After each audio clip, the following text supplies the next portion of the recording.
15,000 বছরের পর, 15,000 বছরের পর জাহান্নামের উপরে 5,000 বছর সোজা উঠতে হবে, 5,000 বছর সমতলে যেতে হবে, 5,000 বছর নিচে নামতে হবে। চুলের চেয়েও সরু, তলোয়ারের চেয়েও ধার, আবার তার দুই দিকে তীক্ষ্ণ লোহার কাঁটা লাগানো রয়েছে। কেউ যখন যাবে ওই কাঁটা তার পায়ে জড়িয়ে টানবে নিচের দিকে, আর পড়লেই জাহান্নাম। আচ্ছা বলে তো কে পার হবে? কার হিম্মত আছে পার হবার? এই পুল সিরাতের ব্যাপারে এক জাররা যদি কেউ সন্দেহ থাকে সে পাক্কা বেঈমান, ঈমানদার না। পুল সিরাত সম্পর্কে একাধিক সহিহ হাদিস রয়েছে। কাফেরদের পুল সিরাতে উঠতে হবে না, ওদের জন্য জাহান্নামের বাইপাস রয়েছে, বাইপাস দিয়ে ডাইরেক্ট জাহান্নামে যাবে কাফের বেঈমান। কিন্তু যারা ঈমানদার মুসলমান তাদের ওই পোল পার হতে হবে। আল্লাহ পাক বলবেন, এই ঈমানদারেরা, এই মুসলমানেরা, আমি 15,000 বছরের ব্রিজ বানিয়েছি জাহান্নামের উপরে, ওই পারে জান্নাত রয়েছে, যা যা যা তোরা জান্নাতে চলে যা। ও আমার ভাইরা, ওই পোল পার কে হতে পারবে বলেন? কিন্তু না না না, দুনিয়ার মসজিদ গুলোতে প্যাসেঞ্জার ভরা, খানায় কাবায় প্যাসেঞ্জার ভরা, মাদ্রাসা মক্তবে প্যাসেঞ্জার ভরা। আমার আল্লাহ পাক ওই দিনে কাবাকে ইঞ্জিন বানিয়ে দেবেন, দুনিয়ার মসজিদ মাদ্রাসা গুলোকে বগি বানিয়ে দেবেন, আর বলবে হে কাবা, ওই জাহান্নামের উপরের ব্রিজটা চোখের পলকে পার হয়ে প্যাসেঞ্জার গুলো নিয়ে জান্নাতুল ফেরদাউসের প্ল্যাটফর্মে দাঁড় করিয়ে দে। জোরে বলুন না সুবহানাল্লাহ। চোখের পলকে ওই পুল সিরাতটা পার হয়ে জান্নাতুল ফেরদাউসের প্ল্যাটফর্মে দাঁড় করিয়ে দেবে, বিনা হিসাবে প্যাসেঞ্জার গুলো জান্নাতে চলে যাবে। দুনিয়ার সব মসজিদ মাদ্রাসা গুলো তারপরে ধ্বংস হয়ে যাবে, শুধু একটা জায়গা ধ্বংস হবে না, মসজিদুন নববীতে আমার রাসূলুল্লাহর মসজিদে যে অংশটা রিয়াজিল জান্নাহ, ওই জায়গাটা জান্নাত থেকে কেটে ওখানে নামিয়ে দেওয়া হয়েছিল, তাই ওই অংশ ধ্বংস হবে না, জান্নাতের ভিতরে ওই অংশটা অবিকৃত অবস্থায় রয়ে যাবে। এরা জান্নাতে গিয়ে বলবে, শুনেছিলাম সেই পুল সিরাত পার হতে হবে, তা কই? ফেরেশতারা বলবে, দুনিয়াতে এমন কাজ তুমি করে এসছো না, পুল সিরাত তুমি পার হয়ে চলে এসেছো, তুমি বুঝতে পারবে। কিন্তু কিয়ামতের ময়দানে বাকি যারা থাকবে, আল্লাহ যদি বলে হিসাব দে, ওর কপালে দুঃখ আছে, বহু দুঃখ আছে। আল্লাহ কিয়ামতে যদি বলে হিসাব দে, তো বহু দুঃখ আছে। পীর জুলফিকার আহমদ নকশবন্দি খুব দুর্দান্ত একটা কথা বলেছেন, যে বিশাল একটা টাইটাল কথা বলেছেন। আমি কথাটা বলবো, তার আগে একবার দরুদ আল্লাহুম্মা সাল্লি আলা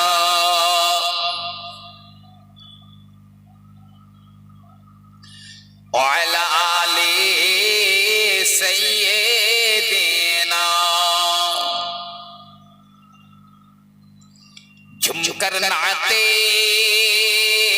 सरोवा मैं पढ़ता रहोगो, झुमकर नाते सरोवा मैं पढ़ता रहोगो, शौके दीदार से दिल मैं चलता रहो, मुझकराते रहे आशिकी मुस्तफा, हर मुनाफिक सुन सुन कर जलता रहे।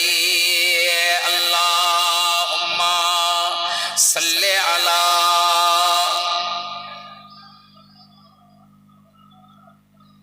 व अला आले सय्यिदिना। কিয়ামতের মহাময়দানে, হাসরের মহাময়দানে আমার আল্লাহ পাক মিজান কায়েম করবেন, মিজানের পাল্লা স্থাপন করবেন বান্দা বান্দীদের নেকি আর গুনাহ ওজন করার জন্য। কিয়ামতের শাসন করা হয়। এক ব্যক্তির নেকির পাল্লা বড় হালকা হয়ে গিয়েছে, গুনার পাল্লাটা বড় ঝুঁকে গেছে। ওই সময় উপায় নাই, তো জাহান্নামে যেতে হবে। হঠাৎ করে একটা মসজিদ ওই মিজানের পাল্লার ধারে চলে আসবে। পীর জুলফিকার আহমদ নকশবন্দি লিখছেন, আচমকা একটা মসজিদ ওখানে চলে আসবে মিজানের ধারে। গায়েবী আওয়াজ হবে। এই ব্যক্তি মসজিদের মোতাওয়াল্লি ছিল, এই মসজিদের এই ব্যক্তি এই মসজিদের সেক্রেটারি ছিল, এই মসজিদের সভাপতি ছিল, এই মসজিদ বানানোর পিছনে সহযোগিতা করার পিছনে এই ব্যক্তি ছিল। যেই কথাটা বলা হবে, আপনা আপনি আচমকা ওই মসজিদ থেকে এক মুঠো মাটি তার নেকির পাল্লায় গিয়ে পড়বে। যেই না ওই মসজিদের এক মুঠো মাটি ওই ব্যক্তির নেকির পাল্লায় পড়ে যাবে, সঙ্গে সঙ্গে তার নেকির পাল্লাটা ঝুঁকে যাবে। আল্লাহ পাক বলবেন, যা একে জান্নাতে নিয়ে যা, জান্নাতে নিয়ে যা।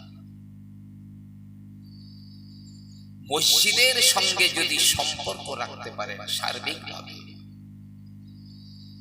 নবিয়ানা মেম্বারে বসে বলছি, আল্লাহ আপনাকে হারগিজ না ইহকালে না পরকালে বেইজ্জতি করবেন, হারগিজ না। যারা মসজিদের সঙ্গে ওতপ্রোতভাবে জড়িত সার্বিকভাবে, তারা আমার আল্লাহ পাকের সঙ্গে ওতপ্রোতভাবে জড়িত। মসজিদ হলো খানায়ে কাবার শাখা।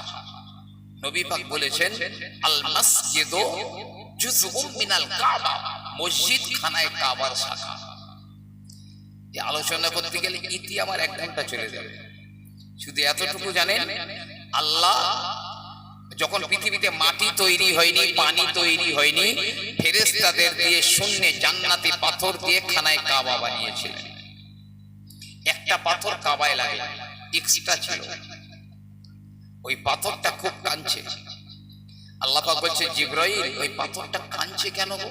তো জান্নাতি পাথর, জিজ্ঞাসা করো তো।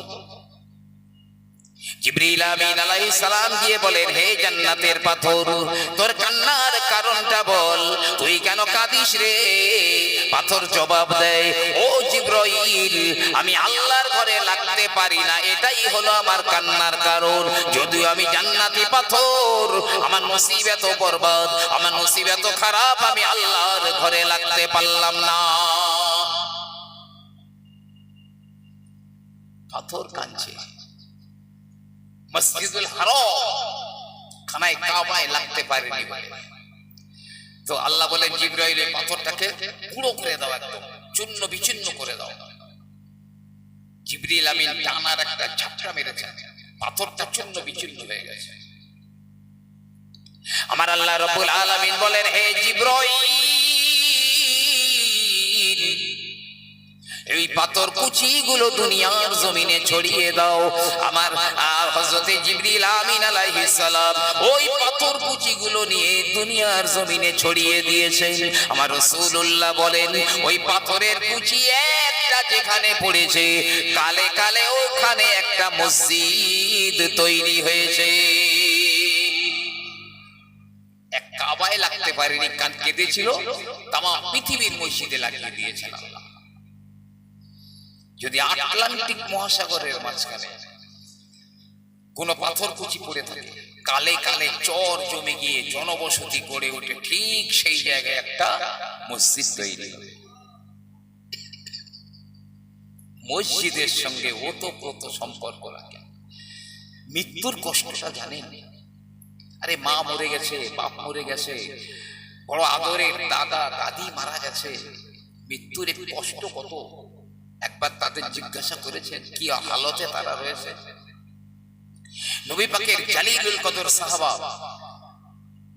হযরতে আমর ইবনুল আস রাদিয়াল্লাহু আনহু বলছেন, একটা মানুষকে করাত দিয়ে চিরে দুখণ্ড করে দেওয়া যত কষ্ট, তার চাইতে মরণের কষ্ট বেশি। তিনি বলছেন, কাঁচি দিয়ে কোন জ্যান্ত মানুষকে কেটে পিস পিস করলে যত কষ্ট পায়, তার চাইতে মৃত্যুর কষ্ট বেশি। বড় দেহ গাড়ির মধ্যে পানি দিয়ে পুরো জ্যান্ত মানুষকে দিয়ে ঢাকনা দিয়ে যদি নিচে আগুন জ্বাল দেওয়া হয়, পানি টকবক করে ফুটছে, লোকটা ফোনা হচ্ছে, মরে যাচ্ছে না, ওই লোকটা যত কষ্ট পায় তার চাইতে মৃত্যুর কষ্ট বেশি। নবী বলছেন মৃত্যু কষ্টের এক ফোঁটা যদি জমিনে ফেলে দেওয়া হয়, জমিনে যারা আছে আসমানে যারা আছে সবার মৃত্যু হয়ে যাবে। কিতাবে আছে মরা মানুষের একটা চুল যদি বড় পাহাড়ের উপরে রেখে দেওয়া যায়, ওই একটা চুলে যতটুকু মৃত্যুর কষ্ট জড়িয়ে রয়েছে তাতে পাহাড় গলে পানি হয়ে যেতে পারে। মৃত্যুর কষ্টটা কেন? নিজের উপরে দয়া করুন, নিজের আপনজনদের উপরে দয়া করুন। এই আমলটা আল্লাহ বরবাদ করবেন না হারগিজ। কিয়ামতে আল্লাহ বন্ধু বলে তাদের ডাকবেন, আমার বন্ধুদের ডাকো, আরশের ছায়ার তলায় জায়গা দিয়ে দাও। তো এখন আমি কিছু কথা বলবো, সময় যদি থাকে ইনশাআল্লাহ। আমার খুব ভালো লাগছে আপনাদের দেখে, মাশাআল্লাহ খুব ভালো লাগছে। সময় পেলে আরো আলোচনা করব। আমি একটা রিকোয়েস্ট করব আপনাদের কাছে। নবীজি বলেছেন মান বানা মসজিদান লিল্লাহি বানাল্লাহু বাইতান ফিল জান্নাহ। দুনিয়ায় যে মসজিদ বানায়, ব্যাখ্যায় বলেছে মসজিদে দান করা, এটাও তার মধ্যে গণ্য। আল্লাহ জান্নাতে তার জন্য একটা সুউচ্চ সুন্দর মনোরম অট্টালিকা বানিয়ে দেবেন। জোরে বলুন সুবহানাল্লাহ। মসজিদের অনেক কাজ রয়েছে, প্লাস্টার আছে, ওয়ারিং আছে, তার হলে 1 লক্ষ টাকা শুধু তার লাগবে। টাইলস আছে, আপনার পুট্টি আছে, অনেক কাজ বাকি আছে। এবং শুনেছি আপনাদের এই গ্রামে আলহামদুলিল্লাহ আপনাদের অত্যন্ত উদার মনের কারণে অনেকটা মসজিদ এগিয়ে গেছে। আর কোরআনে আল্লাহ ডাইরেক্ট বলেছেন মসজিদকে, মানে খুব ভালোভাবে মসজিদকে সুন্দর, খুবই বড়। দেখি তো একটুখানি, পৃথিবীর চাইতে সূর্য বড়। এই আমরা যেটা আমরা পড়েছি গ্যালাক্সি, তারপরে ধূমকেতু, ছায়াপথ, ব্ল্যাক হোল, সব প্রত্যেকটাই হাদিস এবং কোরআন থেকে প্রমাণ করা সম্ভব। তো সূর্য পৃথিবী থেকে 9,30,00,000 মাইল দূরে। সূর্যের যে মূল উত্তাপ, যে গরমি, তার 2000 কোটি ভাগ করে 1 ভাগ পৃথিবীতে পড়ে। বৈশাখ জ্যৈষ্ঠ মাসে কিরকম গরম লাগে, রৌদ্র পড়ে। যারা হজে গিয়েছেন তারা জানেন সৌদিতে কি পরিমাণ প্রচন্ড রৌদ্র, ছাতা মাথায় দিলেও কাজ হয় না। সে তো 2000 কোটি ভাগের 1 ভাগ। হঠাৎ সরকার ছুটি দিয়েছে 10 দিন, বিশাল রৌদ্র পড়ছে, বাচ্চারা আসতে পারবে না। সে তো 2000 কোটি ভাগের 1 ভাগ পড়ছে গোটা পৃথিবীতে। ওই সূর্য যদি 8 কোটি মাইল দূরে নেমে আসে, চোখের পলকে পৃথিবীটা পুড়ে ছারখার হয়ে যাবে। কিন্তু না না না, কিয়ামতের দিনে হাসরের ময়দানে সূর্য 9,30,00,000 মাইল দূরে থাকবে না, 8 কোটি মাইল দূরে থাকবে না, 1 কোটি মাইল দূরে থাকবে না, 1 লক্ষ মাইল দূরে থাকবে না, 1000 মাইল দূরে নয়, 100 মাইল দূরে নয়, 50 মাইল দূরে নয়, বরং আমার রাসূলুল্লাহ বললেন হাত্তা ইয়াকুনা মিকদারা মিলিন, সূর্যটা পৃথিবী থেকে, জমিন থেকে 1 মাইলের ভিতরে নেমে আসবে। পাহাড় থাকবে না, ঘর বাড়ি থাকবে না, গাছপালা থাকবে না, নদী নালা সমুদ্র থাকবে না, গোটা পৃথিবীটা সমতল হয়ে যাবে। 1 মাইল দূরে সূর্য, 2000 কোটি ভাগ উত্তাপ সবই জমিনের উপরে পড়ছে। ওই দিনে মানুষেরা উঠবে, পায়ে জুতা থাকবে না, গায়ে জামা থাকবে না, মাথায় টুপি থাকবে না, নারী পুরুষ নির্বিশেষে ও ভাইয়েরা সব ওই জমিনের উপরে বিবস্ত্র দাঁড়িয়ে থাকবে। জমিনটা তামা হয়ে যাবে, টকটকে লাল হয়ে যাবে। তখন এখন এই দুনিয়ার 2000 কোটি ভাগের 1 ভাগ, তাও 9,30,00,000 মাইল দূর থেকে আসছে, সহ্য করতে পারছি না। গরমের সময় ঘরে এসি, গাড়িতে এসি, কেউ আপনার কোল্ড ড্রিঙ্কস, কেউ আইসক্রিম, কি না করি আমরা গরম থেকে বাঁচবার জন্য। সেদিনই কোথায় যাবে? ফাইনাল মাফাদ। আমার আল্লাহ পাক বলেন ওই দিনটা এত কঠিন হবে, ওয়াতারুন নাসা সুকারা ওয়া মা হুম বিসুকারা ওয়ালাকিন্না আযাবাল্লাহি শাদীদ। আমার নবী কিয়ামতের দিনে আপনি দেখতে পাবেন মানুষগুলো যেন নেশাখোর মতো হয়ে রয়েছে, চোখগুলো লাল হয়ে রয়েছে, পাগুলো ঠিক পড়ে না, যেন ওদেরকে দেখে মাতাল বলে মনে হবে। কিন্তু না না না, ওমা হুম বিসুকারা, ওরা মাতাল নয়, নেশাখোর নয়, ওয়ালাকিন্না আযাবাল্লাহি শাদীদ। আল্লাহর আযাবটা বড় কঠিন। নবী আমার বলেন ওই দিনে ছোট ছোট বাচ্চা যারা মারা গেছে, 1 বছর বয়স, 2 বছর বয়স, এইরকম বাচ্চাগুলো যারা মারা গেছে, ওরা ওই কিয়ামতের আযাব দেখে ওদের গায়ের চামড়াগুলো ঢিলা হয়ে যাবে বুড়ো মানুষের মতো, চুলগুলো পেকে সাদা হয়ে যাবে। যে মহিলা পেটে গর্ভে বাচ্চা নিয়ে মারা গিয়েছে, ওই মহিলা বাচ্চা পেটে নিয়ে কিয়ামতের ময়দানে উঠবে। কোরআনে কারিমে আমার আল্লাহ পাক বলেন এই কিয়ামতের আযাব দেখে কখন তার পেটের বাচ্চা প্রসব হয়ে যাবে ওই মহিলা নিজেও জানবে না। নবী রাসূলুল্লাহ কাঁদছেন, পীর ওলি আউলিয়া গৌস কুতুব হাজী গাজী আলেম ওলামা সবাই কাঁদছেন কিয়ামতের দিনে। আদম নবী কেঁদে সারে জার হয়ে যায়, আল্লাহ আমি কারো জন্য কাঁদি না, আল্লাহ আজ তুমি আমি আদম, শুধু আমাকে বাঁচাও। ওই দেখুন নবী নূহ আলাইহিস সালাম কাঁদেন, আল্লাহ আমি কারো জন্য কাঁদি না রে মাওলা, শুধু তুমি আমাকে বাঁচিয়ে দাও। ইব্রাহিম খলিলুল্লাহ কেঁদে সারে জার হয়ে যায়, আল্লাহ পাক আল্লাহ তাআলা আমি আমার মা বাপের জন্য কাঁদি না, আল্লাহ তুমি শুধু আজ আমি ইব্রাহিম আমাকে বাঁচিয়ে দাও। মুসা কালিমুল্লাহ কাঁদে, এ আমার মাওলা আমি কারো জন্য বলবো না, আমি কারো জন্য কাঁদি না, শুধু আমি মুসাকে আজ তুমি বাঁচিয়ে দাও।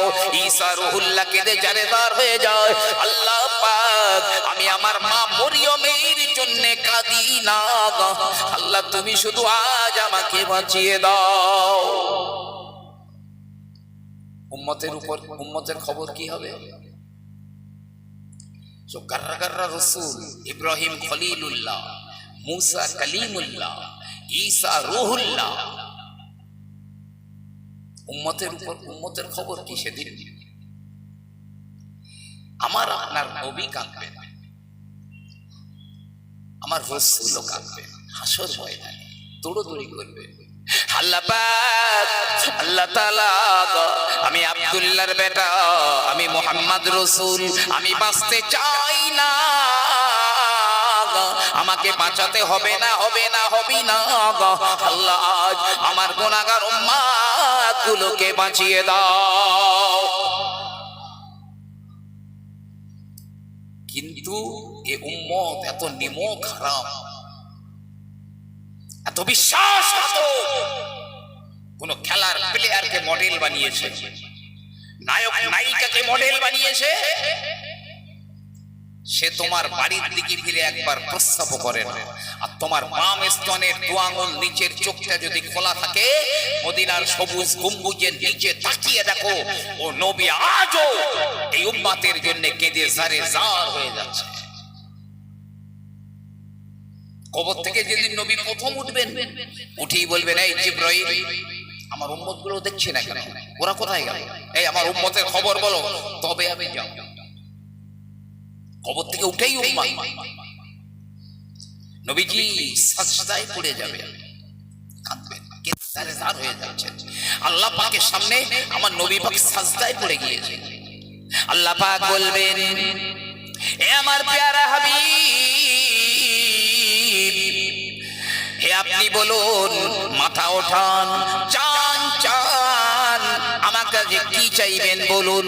আল্লাহ পাক বলবে, আল্লাহ আমার গুনাহগার উম্মত গুলোকে মাফ করে দাও। আমার আল্লাহ পাক বলবেন, হে আমার হাবিব, জাহান্নামের ভিতরে আপনার উম্মতের মটলের দানা পরিমাণ ঈমান যাদের ভিতরে রয়েছে, যান যান ওদেরকে তুলে জান্নাতে ঢুকিয়ে দেন।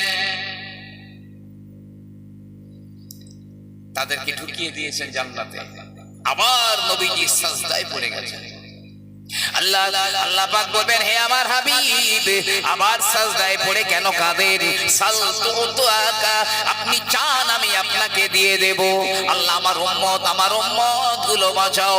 আমার আল্লাহ পাক বলবেন, হে প্যারা নবী, একটা মুসুরির দানা পরিমাণ ঈমান যাদের ভিতরে রয়েছে, ওদেরকেও তুলে জান্নাতে নিয়ে যান। নিয়ে যাবেন। আবার সাজদায় পড়ে কাঁদবেন। আল্লাহ বলবেন, মাথা ওঠান, কি চান? আমার উম্মাহ, হে নবী যান, সরিষা পরিমাণ ঈমান যাদের মধ্যে আছে তাদেরকে জান্নাতে নিয়ে যান। বলুন না সুবহানাল্লাহ। আবার নবী সাজদায় গিয়ে কাঁদবেন। হে আমার নবী, মাথা ওঠান, ওঠান, আপনার কান্না আমি সইতে পারি না। কি চান? আল্লাহ, আমার উম্মত গুলো বাঁচান। আল্লাহ বলবে, যাররা, মানে খালি চোখে দেখা যায় না, যাররা পরিমাণ ঈমান যাদের মধ্যে আছে তাদেরকেও আপনি জান্নাতে নিয়ে যান। জোরে বলুন সুবহানাল্লাহ। সে উম্মত এত নিমক হারাম, এত বিশ্বাসঘাতক, নবীর সুন্নতের গলায় ছুরি চালিয়ে দিচ্ছে, যে নবীকে বুড়ো আঙুল দেখাচ্ছে, শরীয়তকে বুড়ো আঙুল দেখাচ্ছে। মনে রাখবেন, কিয়ামতে আল্লাহ আপনাকে ভুলে যাবে, আল্লাহও তাকে ভুলে যাবে কিয়ামতে। আর আল্লাহ যাকে ভুলে যাবে, কোন জমিদার নেই তাকে বাঁচাবার, তার বাঁচবার কৃত্রিম কোন পথ থাকবে না, থাকবে না। সেই দিনে আমি এতটা কথা বললাম কেন? সেই দিনে আল্লাহ পাকের আরশে আজিম নামিয়ে আনা হবে সিরিয়ার জমিনে। বর্তমান পৃথিবীতে যেখানে সিরিয়া আছে, ওই জায়গাতে আল্লাহর আরশে আজিম নামানো হবে। আল্লাহর আরশ মানে সিংহাসন। আল্লাহর আরশটা কত বড় জানেন?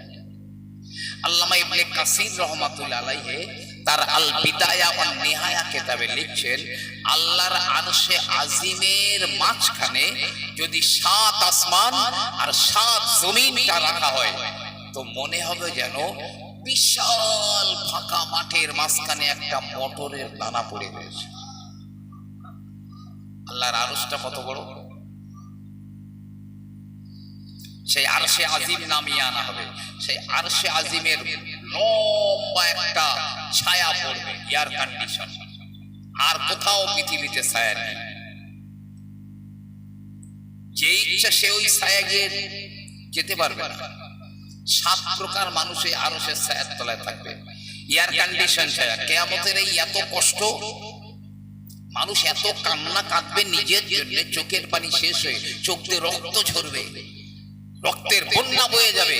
আটলান্টিকের মতো বড় বড় জাহাজগুলো এমনিতেই দুর্বার গতিতে ওই স্রোতে চলে যাবে, কোনো লাভ হবে না। 7 প্রকার মানুষেরা আল্লাহর আরশের ছায়ার তলায় স্থান পাবে। তার মধ্যে একটা, রাজুলুন কলবুহু মুআল্লাকুন ফিল মসজিদে, যে মানুষের অন্তরটা মসজিদের ভিতরে টাঙানো থাকে। ও মাঠে যাক, বাজারে যাক, হাটে যাক, পৃথিবীর যে কোনো প্রান্তে যাক না কেন, ওর মনটা মসজিদের ভিতরে পড়ে থাকে। এই মানুষটা কিয়ামতের ময়দানে কোনো কষ্ট পাবে না, আরশের ছায়ার তলায় ঠান্ডা পানীয় পান করবে।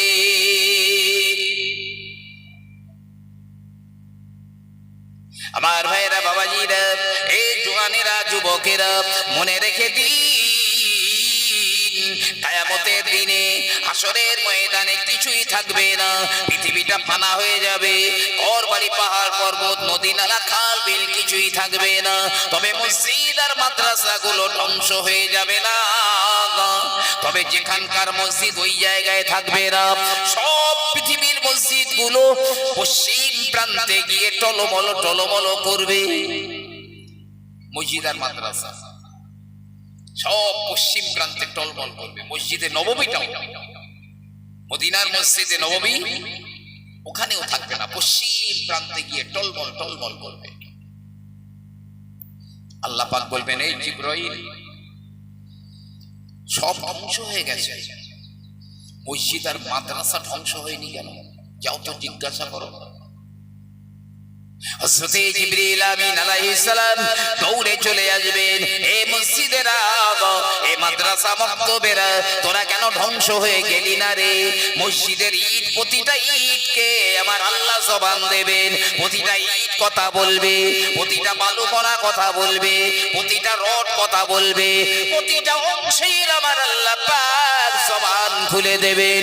সবাই বলবে, জিবরাইল, আমি মসজিদ বলি, যারা আমাকে তৈরি করার জন্য জমি দিয়েছিল, যারা আমাকে বানাবার জন্য ইট দিয়েছিল, বালি, রড, সিমেন্ট দিয়েছিল, আমার বানাবার জন্য টাকা পয়সা দিয়েছিল, আমাকে পরিচালনা করবার জন্য সহযোগিতা করেছিল, আর আমার ভিতরে যারা নামাজ পড়েছিল, ওরাই হলো আমার পরিজন, ওরা আমার পরিবার। ওদের বুকের ভিতরে না নিয়ে আমি মসজিদ কখনোই ধ্বংস হয়ে যাব না।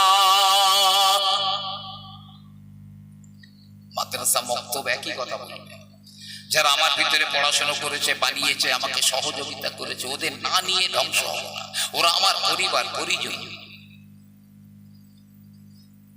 জিবরিল আমিন আল্লাহ পাককে খবরটা দিয়ে দেবেন। আল্লাহ বলবেন, যাও জিবরাইল, ওরা ঠিক বলছে, যারা মসজিদে নামাজ পড়েছে, দান করেছে, ইট দিয়েছে, বালি দিয়েছে, রড দিয়েছে, সিমেন্ট দিয়েছে, প্রয়োজনীয় জিনিসপত্র দিয়েছে, মসজিদের সঙ্গে সম্পর্ক রেখেছে, তাদেরকে ওই মসজিদের ভিতরে ঢুকে যেতে বলো। জোরে বলুন সুবহানাল্লাহ। ওই মক্তব মাদ্রাসায় ঢুকে যেতে বলো। ওই দিনে খানায় কাবা উঠবে। আল্লাহ নবী বললেন, মুসনাদে আহমদের মধ্যে হাদিসটা রয়েছে, কাবাকে ধ্বংস করে দেওয়া হবে, কাবা ভেঙে দেওয়া হবে, না না, হজ বন্ধ হয়ে যাবে। তবে কিয়ামতের দিনে খানায় কাবা উঠবে, নববধূর মতো উঠবে। নতুন বউ যেমন ভালো ভালো ভালো জামা কাপড় পরে বাইরে বার হয় সেজে গুজে, খানায় কাবা ওই রকম সেজে গুজে কিয়ামতের ময়দানে উঠবে। যারা হজ করেছে, যারা উমরা করেছে, যারা খানায় কাবা তওয়াফ করেছে, ওরা সবাই এমনি করে কাবার গেলাফ ধরে ঝুলে থাকবে। এই গাছে যেমন বাদুড় ঝুলে থাকে, ওই রকম সব গেলাফ ধরে ঝুলে থাকবে। আল্লাহ একটা ব্রিজ বানাবে। কেউ যদি মনের মধ্যে সামান্যতম সন্দেহ রাখে, সেই লোকটা ঈমানদার থাকবে না। আল্লাহ একটা পোল বানাবেন, ডাইরেক্ট জাহান্নাম